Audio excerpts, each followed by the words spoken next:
తిన్నావా? రొట్టె తిన్నావా? చెప్పు. ఇడ్లీ తిన్నావా? వడ తిన్నావా? ఏం తిన్నావు? నీళ్ళు తాగినావా? నీళ్ళు నీళ్ళంటే ఎందుకంటే ముడ్డు ఇరుస్తుండవు. చక్కగా మాట్లాడు. ఓ అదనో కదిలేను అయితే మళ్ళా ఉండాలి, బాగా ఉండాలి. నరుమి భయముచ్చు ಸುಮ್ಮನೀರು. ಊಟ ಮಾಡ್ತಿದ್ದೆ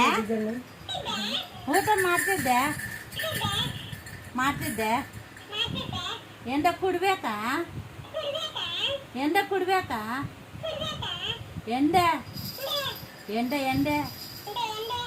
ಎಂಡ ಕುಡ್ಬೇಕಾ? ಊಟ ಮಾಡ್ತಿದ್ದೆ ಮಾಡ್ತೀವ್ಯಾ?